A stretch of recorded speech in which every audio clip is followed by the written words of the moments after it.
एकेकाळी संपूर्ण जिल्ह्यावर वर्चस्व असलेल्या काँग्रेसला गेल्या 7 महिन्यांपासून अध्यक्ष मिळत नव्हता।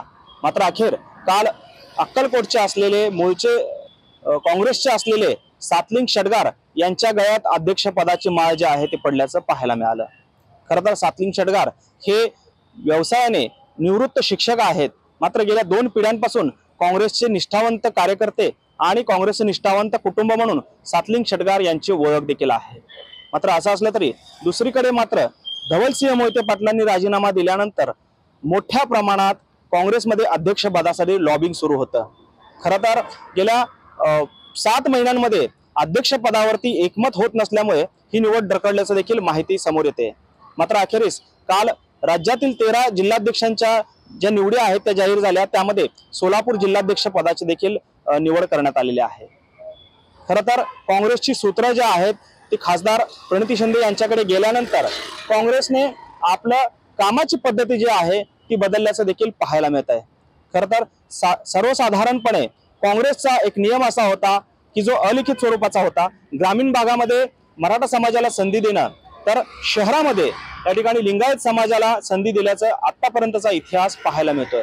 मात्र काँग्रेसच्या खासदार प्रणिती शिंदे यांनी यामध्ये बदल करत आता ग्रामीण भागाची सूत्र जे आहेत आणि ग्रामीण भागाचं नेतृत्व जे आहे ते अक्कलकोटचे असलेले आणि मूळचे लिंगायत समाजाचे असलेल्या सातलिंग शेटगार यांच्याकडे दिलेलं आहे। तर दुसरीकडे सोलापूर शहरामध्ये या ठिकाणी धनगर समाजाचं नेतृत्व करणारे काँग्रेसचे शहराध्यक्ष म्हणून चेतन नरोटे यांच्याकडे ही जबाबदारी आहे।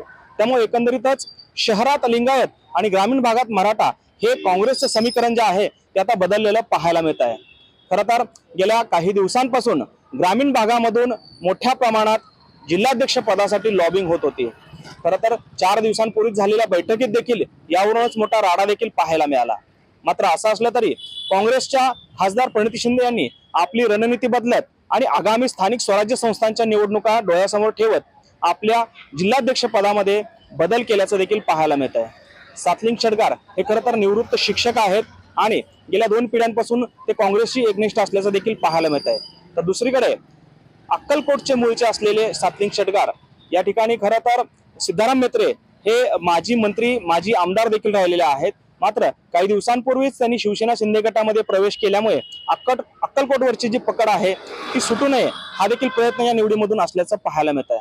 तर दुसरीकडे मराठा समाजामध्ये देखील नाराजीचा सूर पाहायला मिळतोय।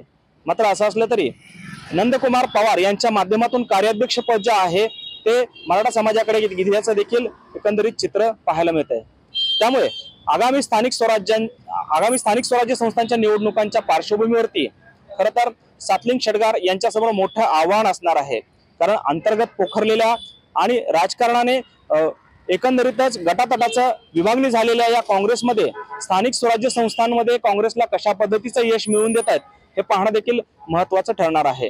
त्यामुळे या दोन्ही आव्हान पेलत या ठिकाणी सातलिंग शेटगार या आव्हानामध्ये यशस्वी ठरतात का हे पाहणं देखील महत्त्वाचं ठरणार आहे। कॅमेरामॅन अनिल कांबळेसह सागर सुरवसे, TV9 मराठी, सोलापूर।